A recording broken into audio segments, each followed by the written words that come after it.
Hi, everyone. I'm Audrey Lane, Film Fest co-director and programmer, and this is Spotlight. And our special guest today is Crystal Joy.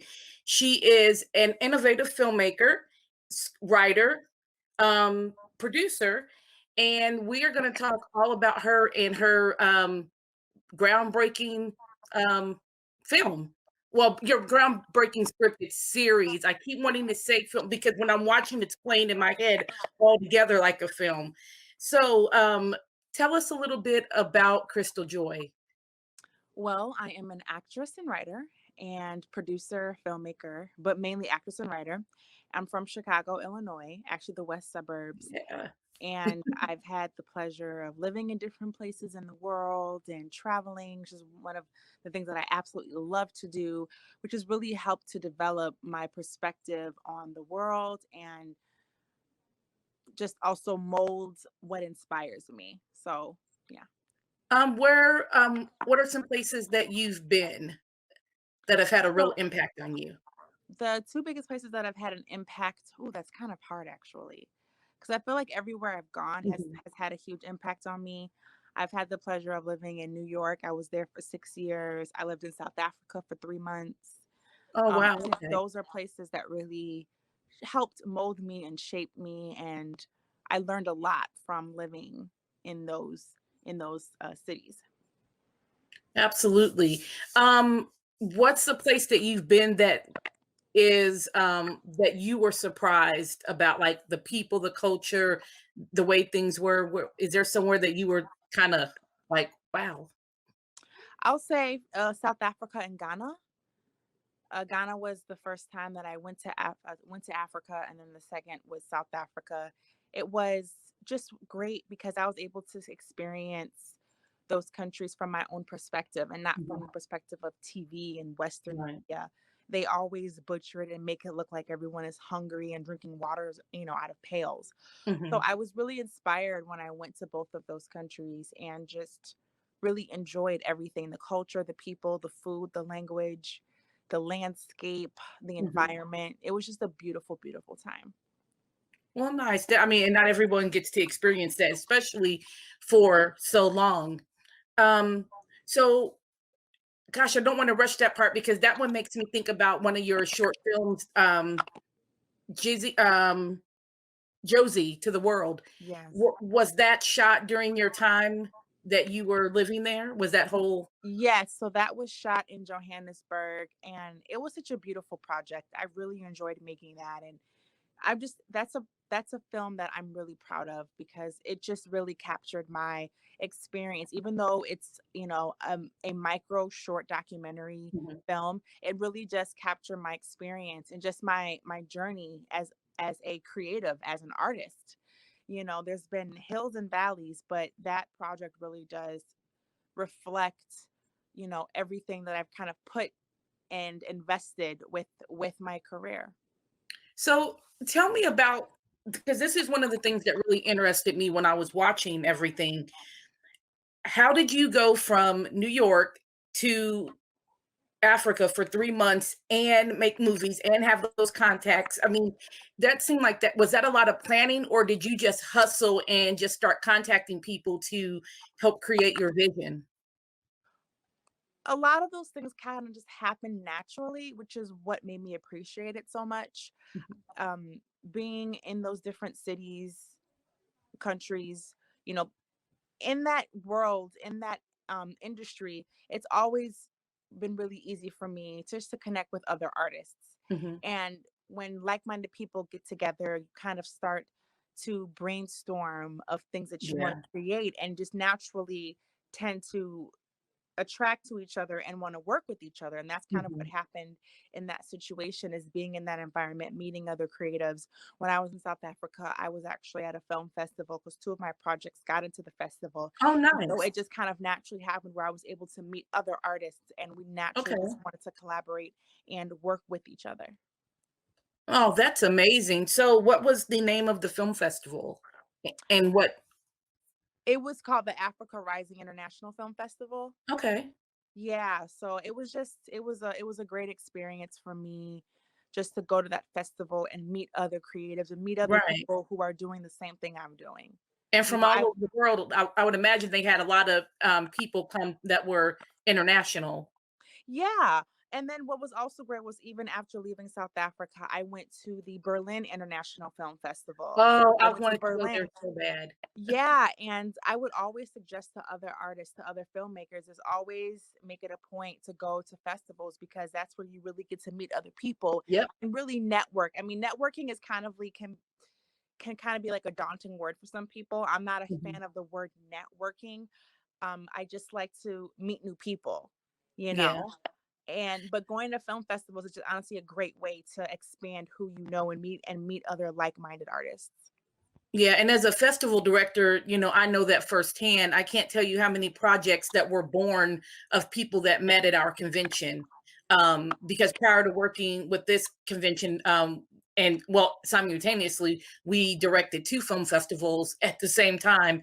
And just from the years of working with the other one, so many people were able to meet and talk about projects, interests, things they like, or hey, if you need this, you let me know because I'm only 300 miles away. I'll drive down on a weekend.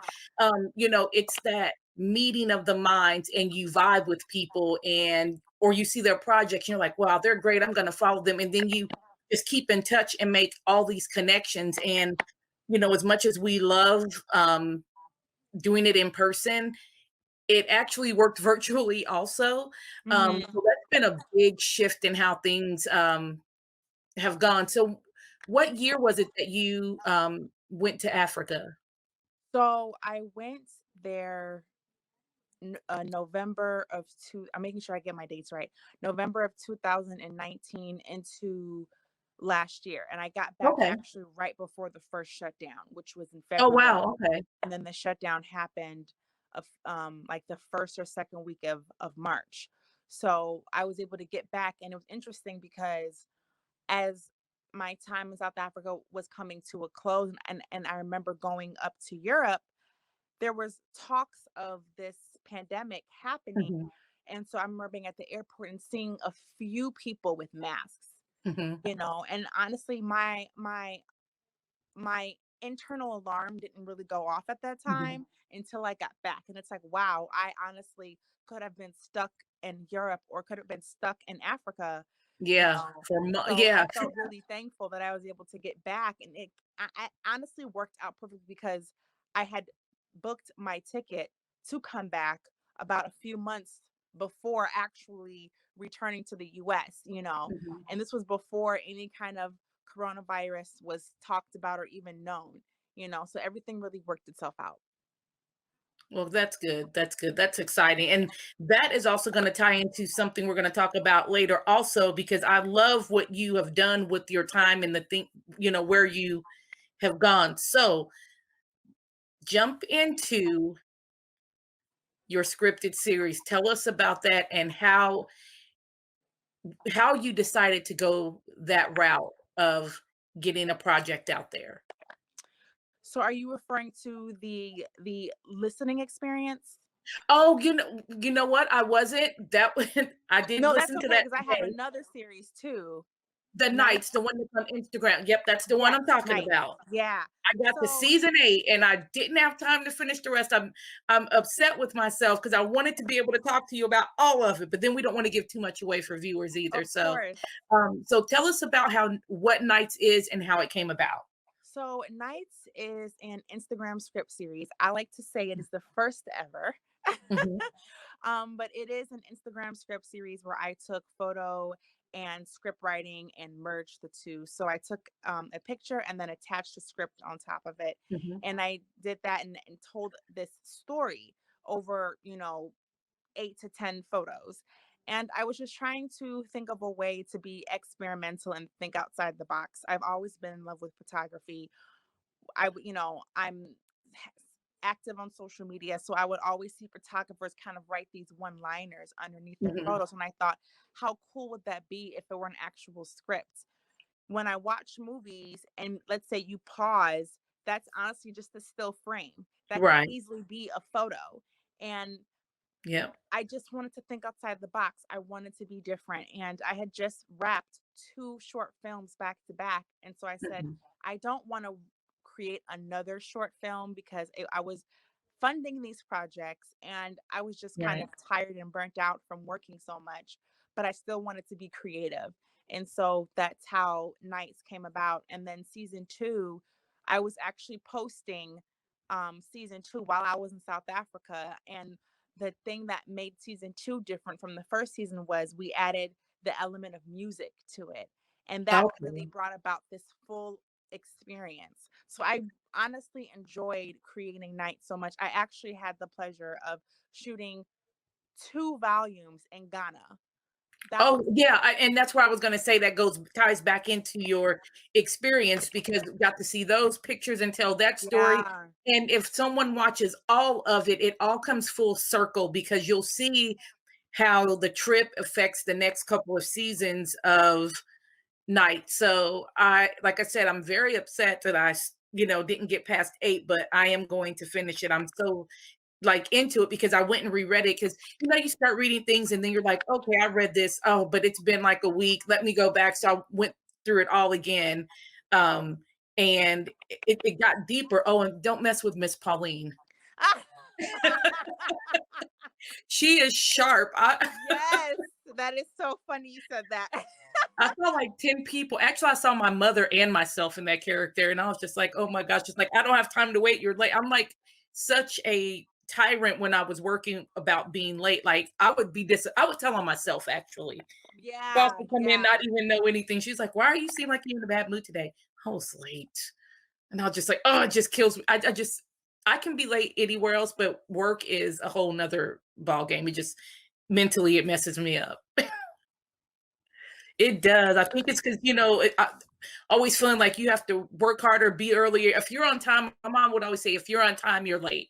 You're late. Yeah, yeah, If yeah. work starts at 8 and you're there at 8, you're late. You're late. You start Yep, working at 8. You get your coffee, you do everything else before 8.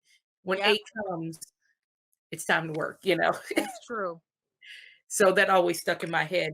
But yeah, I love that character too. And I love the incorporating the other people more into that second series.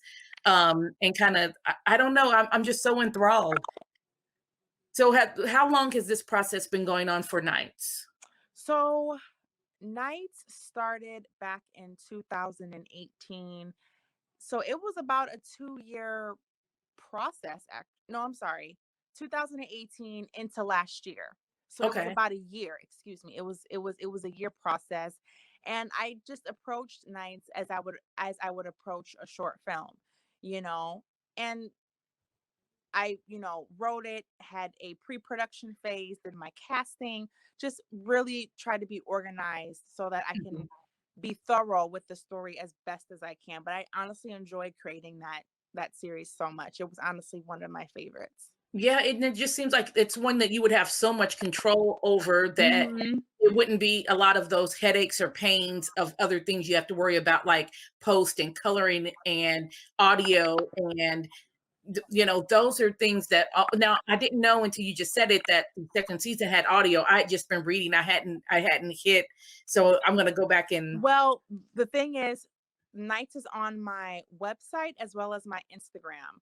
okay. So my Instagram page is where you'll hear the element of music. On my Okay. actual website, I was not able to incorporate music, but on my Instagram page, that is where the music comes in. Okay. That's good to know. I am gonna have to go there and look at it there because I've started there, but when I continued after that, I wasn't on Instagram.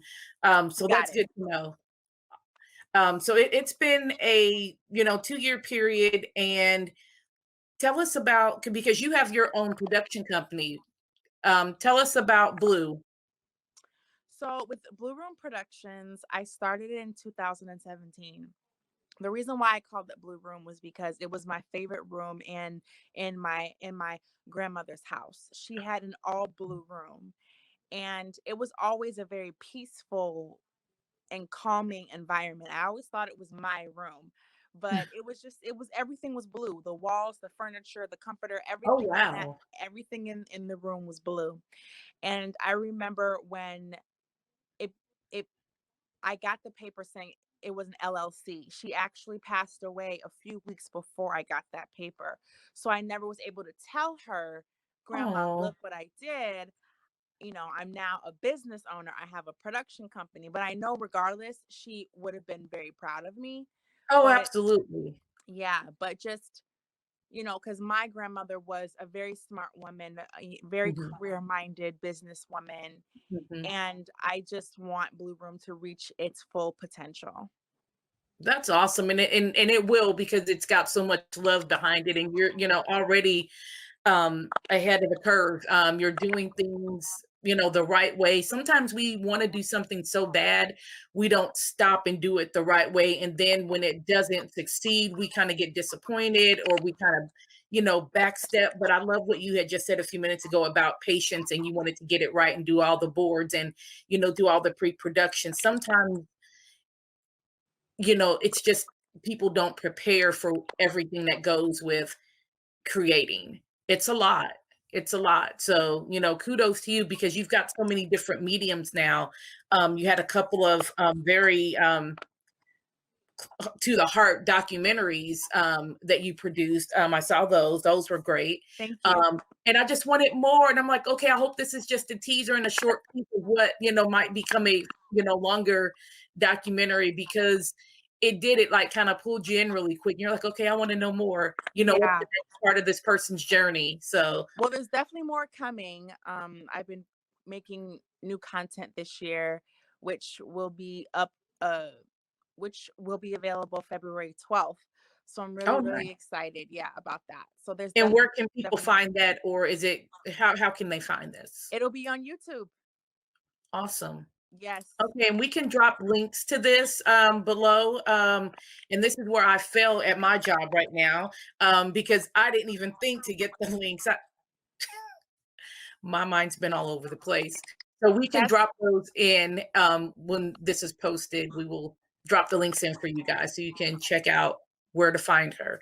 Um, let's see. I wanted to also talk about, oh my gosh, Crumble. Um, I watched that and oh my gosh, like you kind of put me in the feels with your films because it's so many things that I identify with or have gone through or known someone that's dealt with, some of these situations. And that one just really got me because it's like that, oh, you're so not good for me, but I love you. But oh, you really need to get out of there. Oh, we're toxic for each other. And then it's like, okay, I'm not mad. It's cool, but then you still are kind of tensed up. I mean, that span of time of that movie took you through so many emotions and Mhm. directions. Yeah, Crumble was definitely a slice of life film. And it made me, I was inspired by, my experiences, my friends' experiences. I was living in New York at the time, and taking the train in New York is this very much open platform. There really Mhm. isn't any privacy, and so you kind of can't help but to hear other people's conversations when they're talking right there.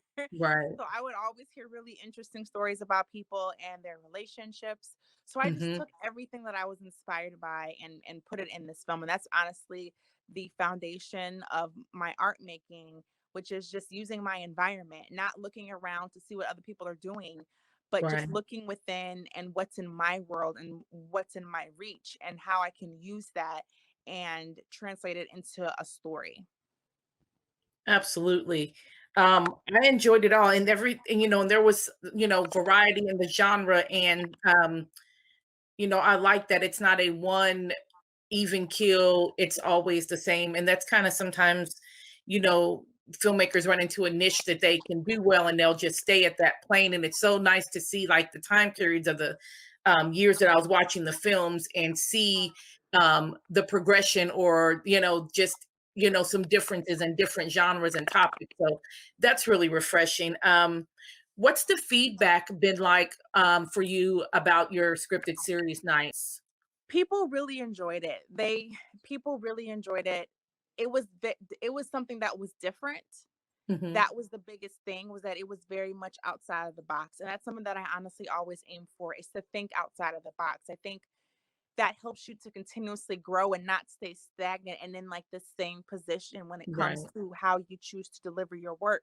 Because I also think about not just story, but what platforms do I want to take advantage of? And social media is the biggest platform out right now because everyone's always on their phones. Mhm. And that's honestly how a lot of people consume their content, whether it's TikTok, Facebook, Instagram, or any other Right. platform. But people are consuming their content through social media these days.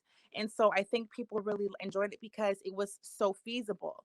Yeah. Like I said, everyone is on Instagram, or at least a lot of people I know are on Instagram, Right. and so delivering this project through that, it just made sense. Yeah, I mean, it's inspiring. It was a great idea. I'm upset I didn't think of it. I'm like all the twisted things that go in my head, and I want, or when I'm writing as well, and it's just like, okay. But when you, like you said, the production and everything, I feel like doing nights gave you an opportunity to just go, go, go as far as getting the project done. Because again, with film, whether it's a short or feature, there's so much, other things that are involved besides just the filming, just the acting. There's so much. So I love that, like you said, you could keep creating and have just so much control over that and put it out. And it's just, something that's very close to the heart and you can just do yourself and you don't need a lot of outside influence when you're trying to get the final project out. Mhm. So it was brilliant. I mean, Thank you.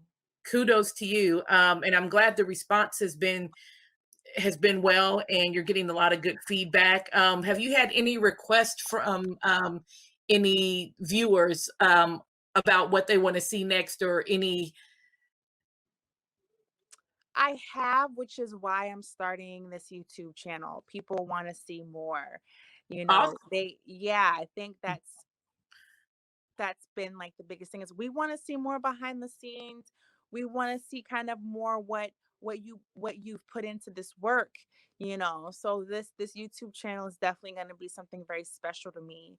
You know, I can't wait to debut it, and I can't wait to show people what it is that I have to say and what I just think about the process, because there's I think something that people underestimate is the process of whatever it is that you're trying to achieve. We all Hmm. have to go through some kind of process when it Yeah, comes to achieving our goals and our dreams, and it's never a straight line, never. And I think yeah. that's the common misconception, that people see an overnight success and it's like, well, there's really no such thing as an overnight success. They Hmm. probably have about 10 years of hard work Exactly. behind them, and they're Yeah. finally seeing the fruits of their labor. Hmm. So that's why I'm really excited to bring people this YouTube channel, because they get to see more of the grit and what I've been through, and the hustle and the grind and the investment that I've put in with my career. Yeah, it's not easy. It's not easy at all, especially when you're balancing work or you're Yeah. balancing this. There's other aspects of what you're doing. So even having the time to make it all come to fruition, because um, there's a lot of times we were filming, making commercials, doing, little skits and things like that. And it just, and all the while you're still, looking at films and rating them, getting things ready for the convention. And it is a lot to balance. I mean, so everybody that you see that's doing something in the industry, usually, especially if they're doing it themselves without big money behind them, they are hustling, Yeah. hustling, hustling, hustling. And not hustle like a bad way, not hustling, I'm taking care of my effing business hustling. Yeah. There's two different types. We just want to be clear here. Yeah. We're not about that hustle. We're about this hustle. Yeah, it's so true. We're talking about the you're not getting any sleep hustle. You're working two jobs hustle, you know. I've definitely had to work when I first moved to New York City, which I do talk about this. But I had to work two jobs because I had to pay for acting classes, pay for rent, pay for my bills. Mhm. So taking everything from one check was a little bit too much, and I was stretching myself a little bit too thin. So I Yeah. had to get a second job, and that's just what it is. I think the one of the things that I've realized with my traveling is you can't all like I said, you just can't expect the path to be this straight line. It Right. was really interesting to listen to people talk about what their goals are, but they're so busy paying attention to everyone else. And it's like you have And to understand so much yes. work goes into this. The people that we look up to, the Oprahs and the Tyler Perrys, they had no straight line, you Mhm. know. Steve Harvey talks about how he slept in his car for 3 years. Yeah. So we have to ask ourselves, are we willing to put in that hard work? Right. Are we What's your really sacrifice? willing Yep. to sacrifice being outside of our comfort zone, being in Mhm. discomfort for the things that we want? Yeah. Yep. That's exactly true. I mean, and that is the hustle. That is the hustle, especially like in that because you've got more hats. You have that producer hat, the writer hat, the actress hat. So you may have your own project and then be auditioning for something else or work, doing another movie that's not, something that you're doing that is outside of that. That is a lot to balance and it's a lot to get to that point because you're competing, you're trying to manage time and work. It's a lot. So, I mean, seriously, I'm a fan. Crystal Joy gets her hustle on. She's had a very busy last you started 2017. You've had a very busy going into year 4 of, Well, I started my company in 2007. I'm mm, sorry, in in in 2017, but I started my actor's journey in 2012. okay, very nice. So I've been on this journey for quite some time. Good, and it shows. I mean, it's hard working, pushing through, so good for you. Very Thank you. excited. Thank Um, you. we will drop those, links in, and we will probably be checking in with you again. We like to come back and revisit our friends and catch up with them, and we would love to help promote your YouTube, so we'll get all that information, and when it goes live February 12th, is Yes. that the we Yes. will be pumping that for you. We're Thank excited. you. Thank you so much for joining us. Is there any shout outs or thank yous that you want to give? Anyone you want to give a special hello to? I just want to say thank you to all the people that have helped me on my journey. I haven't done it by myself. There's always a team of people behind, every person going after their goals and their dreams. So really just thank you to my family and my friends for consistently supporting me. Awesome. Very well said. So thank you. Stick around. Don't hang up yet. I'm Audrey Lane, and we will see you next time on Spotlight. And have a good one. Stay safe out there.